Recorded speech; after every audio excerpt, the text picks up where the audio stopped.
Let's start. Okay. I'm so pleased to welcome you to this keynote presentation. It's actually a talk I've been waiting to hear for quite some time. I don't have the title. There you go. Global Initiative in Narrative Language Sampling and Analysis. So I'm pleased to welcome Dr. Marlene Westerveld and Dr. Natalia Gagarina. Yeah, so the floor is yours. Okay. Thank you very much. There you go. Great. It's our absolute pleasure to talk about just two of the amazing, of course, global initiatives that are happening. But these are the ones that we are engaged in and are very proud of. Does that work, or do we need to? Okay. So what I'm going to do is I'm going to briefly sort of contrast fictional versus personal narratives. Then Natalia will take over and she'll introduce MAIN, so the multilingual assessment of narrative instruments, and outline some of their amazing findings.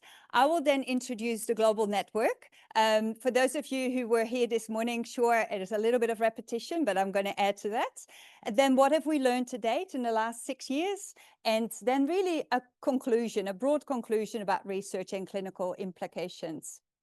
So we all now know oral narratives, it's a monologue, right? One person does the talking, generally speaking, about an experience or events that are chronologically sequenced. So there are different types of narratives. And the three main types are scripts, things that you usually do. You go to McDonald's, you order a takeout or whatever, fictional narratives and personal narratives. And we're going to focus on just those two types of narratives in the next 28 minutes left, I think. So why fictional narratives, right? Because as speech pathologists, we love fictional narratives. I love fictional narratives. And why is that? It's because even back in the day when Dorothy Bishop did this study, the ability to tell back a simple story to pictures at age 4 is predictive of better language outcomes at 5.5. And we all know if you start school with better language, you're on the road to success, a good chance of success. We also know strong links between narrative comprehension and reading comprehension. And there's this beautiful study done by Elaine Rees and colleagues in New Zealand, where proficiency prior to school entry is linked to reading comprehension 3, and then 10 years later, think about that. And in particular, narrative quality, so how good the story is. And then we know that narrative difficulties are a persistent characteristic of kids with language impairment, and these are the children that we typically, hopefully, will see in clinical practice. Okay, we need to progress this. Can you go to the next one?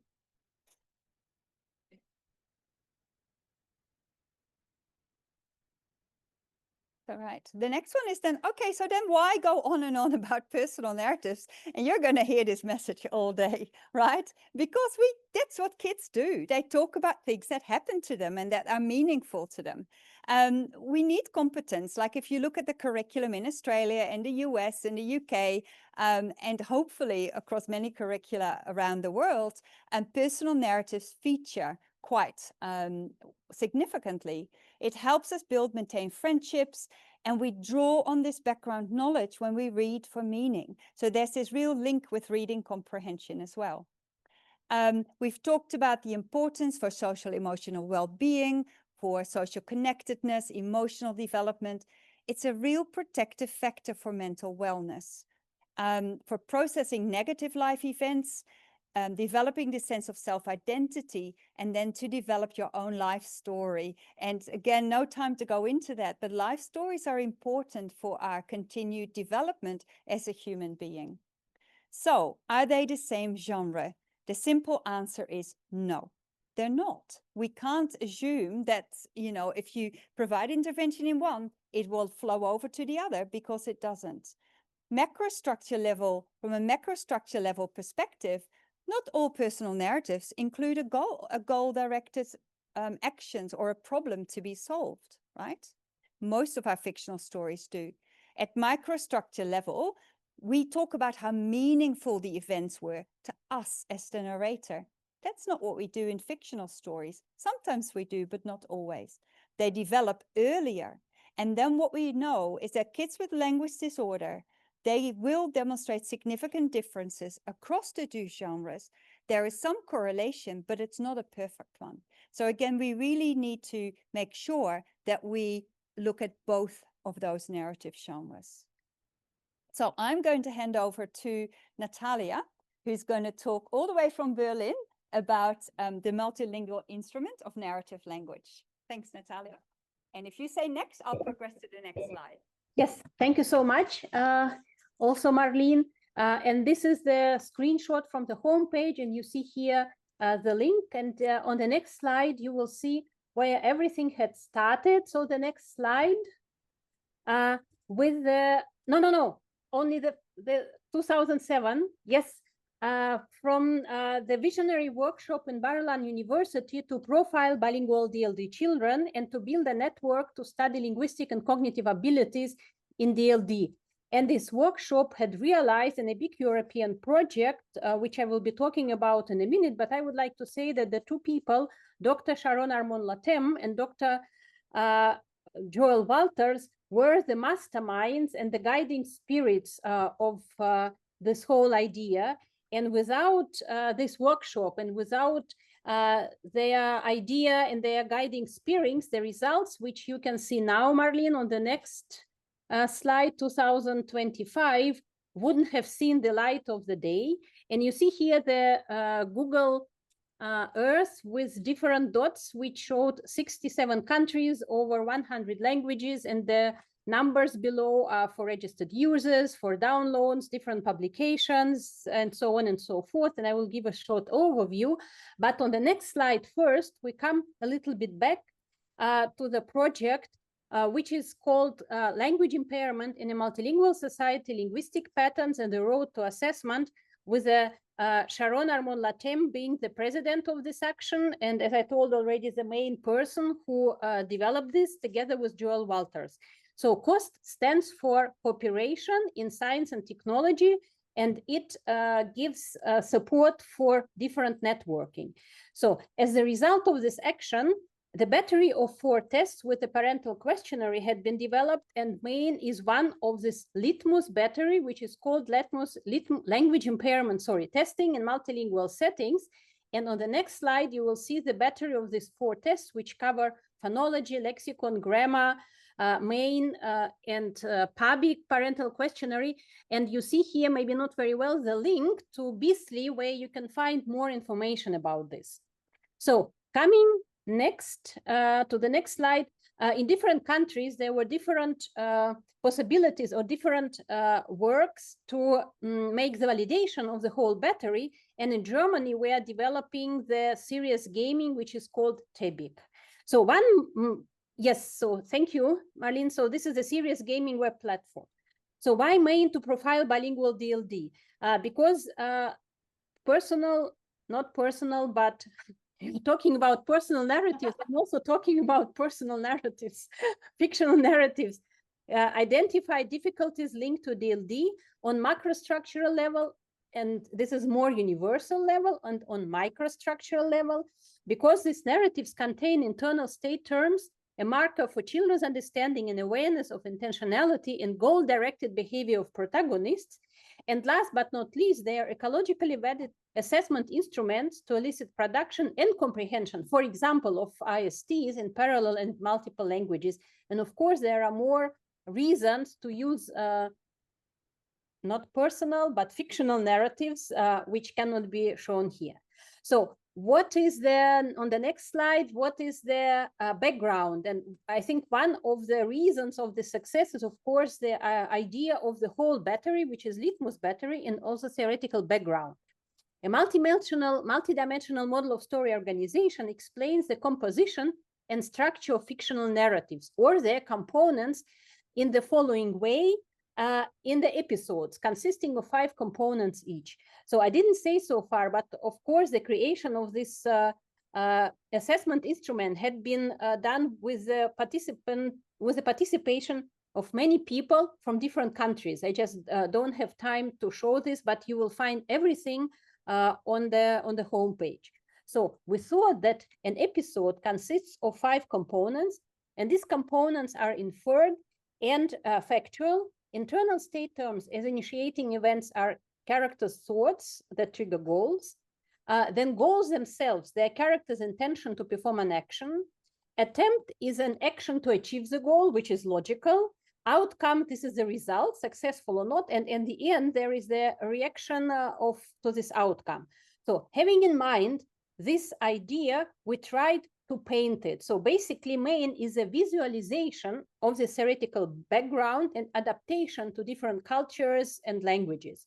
And on the next slide, you will see how this multidimensional model evaluates different dimensions. So one is cognitive dimension. It covers inferred components with high load of production comprehension. These are goals and ISTs, and factual components, attempt and outcomes. They are more easy. And then you will see the visualization of these components and an example of the story, which I will repeat again and again. A playful dog saw a gray mouse and wanted to catch it. It jumped forward. The mouse ran away quickly, and you see this as the components that are actually in the protocol, and then you can score them. The next dimension is the narrative competence or macrostructure, which is operationalized as story structure and story complexity. Story structure is the sum, the next slide, of the total score of components. So just we calculate how many ISTs, goals, and so on a storyteller produced, and story complexity is the combination of them.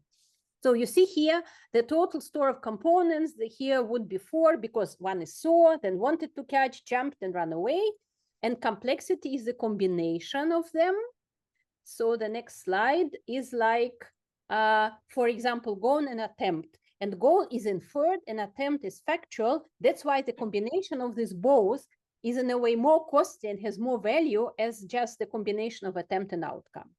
The next dimension is the dimension of production and comprehension as a narrative skill, because it is important to compare the same parts, the same elements in both modes, production and comprehension. You see here listed production. Actually, this is Wing Chun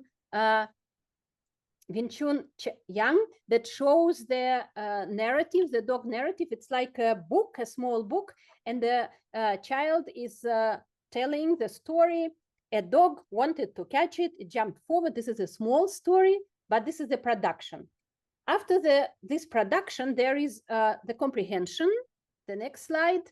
And on the next slide, the comprehension targets only the inferred components of this multidimensional model of story organization. So these are a couple of examples. One, why does the dog jump forward? Why does the dog feel? How does the dog feel? And why do you think the dog feels bad or whatever? So we have in our protocol, all in all, 10 questions. And one question is a theory of mind question, which maybe if I will have time, I can come back. So having said on this, on the next slide, you will see the more general information about this. So this theoretical background had been visualized 4 times in a similar way. And we have created over 200 pictures. Our poor painter from Lithuania was painting and repainting, and it was more than 5 years of work. So now the instrument can be used with children from 3 to 12, but researchers also used it with adolescents, adults up to 86-year-old with Alzheimer's disease also, but these are only data, they are not published yet. In an oral and written form, comprehension and production, and with children with typical developing DLD, Down syndrome, and autism, and these papers are all published. It can be also used for dynamic assessment in both languages of bilinguals. And you see here one picture. This is the dog story, but there are 4 stories. And cat and dog are actually identical as far as the structure is concerned, and baby birds and baby goats are also identical, but all of them have generally the same structure of 3 episodes and of these 5 components of the episodes. 1 minute, thank you. So the next slide is The manual you can find all online guidelines, counterbalancing, and so on. And on the next slide, I come to the main in action. There are 2 web pages. One is Text and Tea with Main. We meet bi-monthly. The next slide, you will see the main adaptation to different cultures. For example, here you see the boy, African, Asian, Hasidic Jews, and different types of meal which dogs are eating, even, now I forgot the word, vegetarian dogs in India. So the next slide, you will see the manual, and then you can download. Everything is open access. And then the next one are the results in different, these are also the results, but you can see later. And the time is finished. And maybe on the next slide, I will say only one sentence, that we found differences and the other researchers between DLD children and TD in internal state terms. And the very last one, which is the big study, which hopefully will be published in the volume that is edited by Marlene, that EST production is driven by age and retelling mode. There is no monolingual, bilingual differences. There are more initiating internal state terms. Story length matters only for young kids, and these are the results from the 5,500 stories. So I'm done now, and we can move to you now. Yeah, I mean, these are the results from 2015. We can discuss them later when the questions will come. That's right. I always knew it was mean to give Natalia only 10 minutes to showcase what she's done in the amazing work she's done in the last 13 years. But hopefully what you have seen is that by, and I think we should really point this out, you know, it's now found that it's open access, which I think is absolutely gold. And you can see here, you know, it's proven to be sensitive, supports differential diagnosis. It really assesses language and cognition, evaluates production and comprehension, reveals narrative gaps in structure and internal motivations, which will help us with our intervention planning. I'm doing your talk now, Natalia. Why not? So I think what Natalia and her team, very much a team effort, have done is sort of paved the way towards global collaborations. And that's why I thought it was nice to combine what we are trying to do and how we are trying to learn from Natalia's work. So I'm going to move on to Global TALES and hopefully not do too much repetition of what we talked about this morning. This is really, really interesting. So my amazing colleague and PhD student, Vani Gupta, who'll be talking later, she's probably still in bed in Australia, did a systematic review. It's under review. We found 207 papers of personal narratives in children since forever, right? No time limit. So that's not that many if we think about it, written in English, I must say. More than 900 measures of analyses. Think about that. More than 40 different ways of eliciting narratives, personal narratives. The focus is on English-speaking children, typically developing children. Some comparisons within and between cultures, but not many. And then another paper by Adil Wallace, another one of my beautiful colleagues and PhD students, on adolescents, only 27 papers, with most of that research focusing on psychological domains. I mean, for good reasons, but not language. And we know that they're so closely linked. So difficult to compare across studies, and we need the use of a consistent elicitation method. We're not here to tell people how to do it, but if we all do it the same way, boy, can we, you know, move the field forward. So I've talked about this. We really want to see, can we find something that's suitable across different cultures, speaking different languages? Natalia shows that it can be done in fictional narratives. Well, let's see if we can do this too. Because we want to facilitate comparisons. And as I told some of you this morning, we started with 10 countries, 8 languages. We now have 24 countries, 21 languages. We are counting. Every week, I seem to get an email of more enthusiastic people. We meet every 2 months via Zoom to discuss research, clinical directions, disseminations. we're a really quite collegial bunch of people, I'd like to say. Now, the protocol. We don't use pictures. You've seen some of those pictures, right? 200 plus pictures. I think AI will make that easier, but anyway, no pictures. Kids in Outback Australia have never seen the snow, right? They may not actually know about going to the beach either. If you live in Mount Isa, there's no way. No model story either. We're interested in the kind of story that kids tell in their culture, in their own language. No specific topics, not about going to the beach or not about going to the in the playground and hurting your knee or going to school. Some kids don't go to school. So we really wanted for this to be as open-ended as possible. Now, I know people in the past have done it before, but we've just really tried to make it the same across different groups. So we simply asked children, can you tell us a story? We didn't tell them what a story was. We just said, tell us a story. 6 prompts.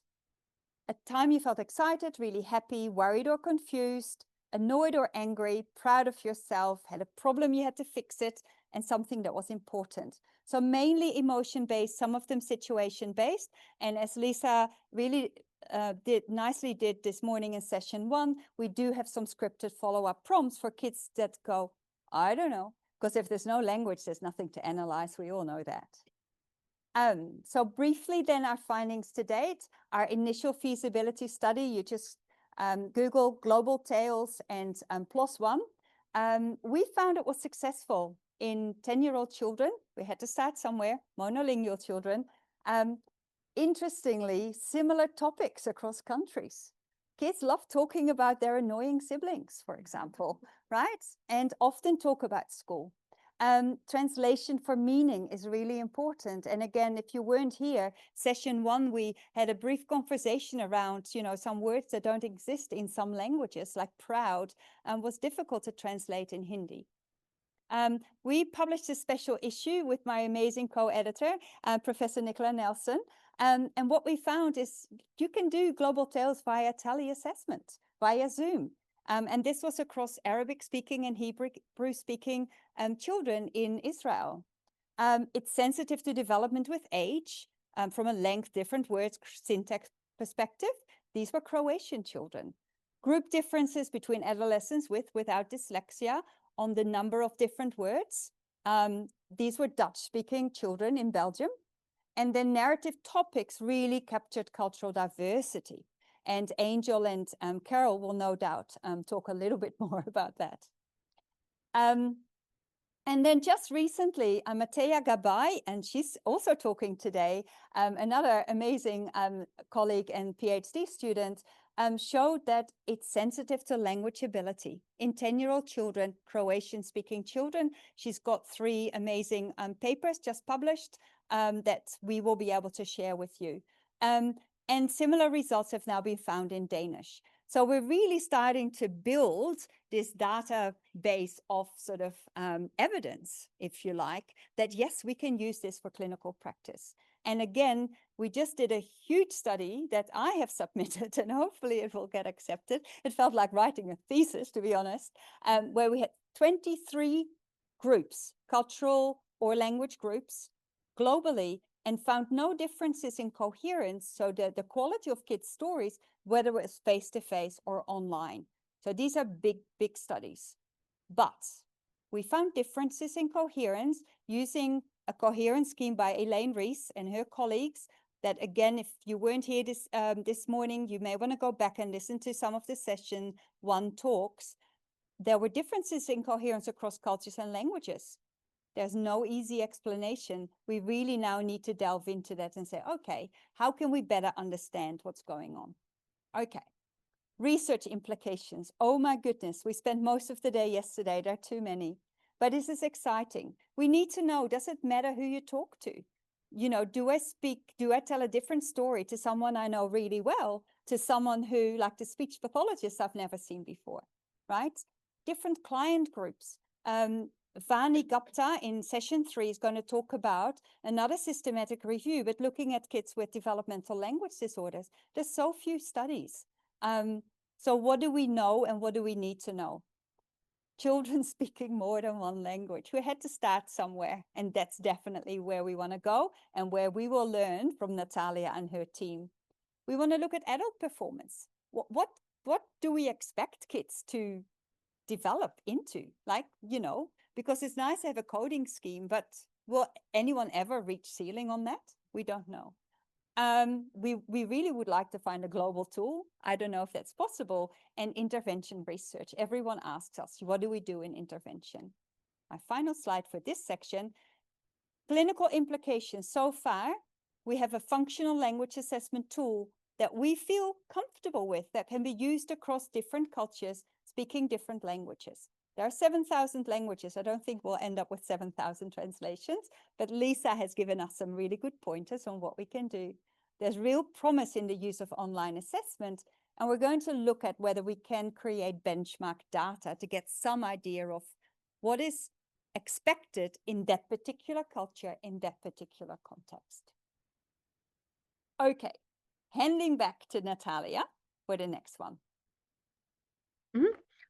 Okay, so the why narratives are good for research purposes and for clinical purposes. So I will start with the research.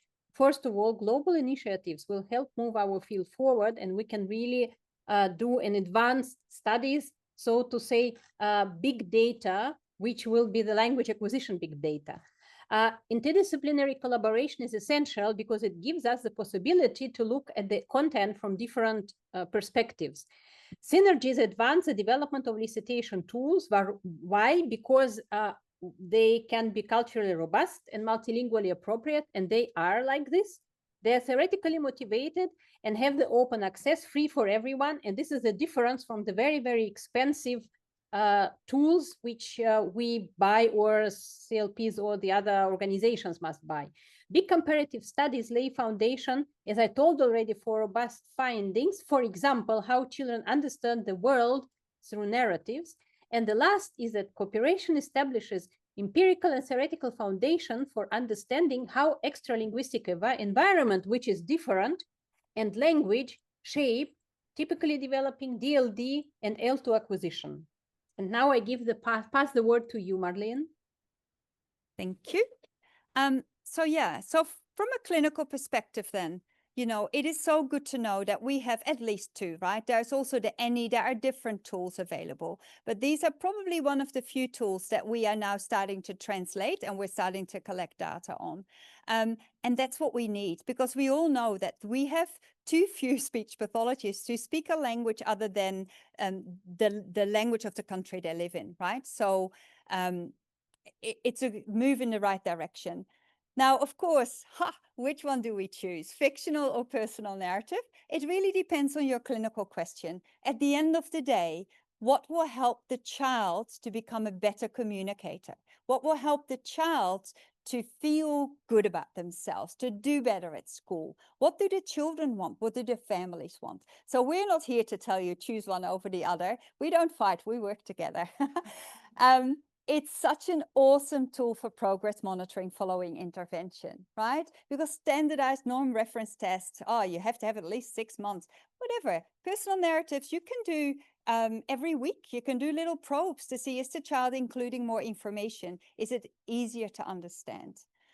So really, I think understanding how culture or language influences proficiency, and that's what we're trying to do, will help us with diagnosing language disorder or monitoring progress, right? Because if a child comes in and starts to talk about, you know, the time they went to the dentist, and then they talk about their parent who went to the dentist and someone else, and I might think, oh, that's disordered. Well, actually, in their culture, that's how they form their stories. And we need to learn from that and appreciate that. That's all we have time for.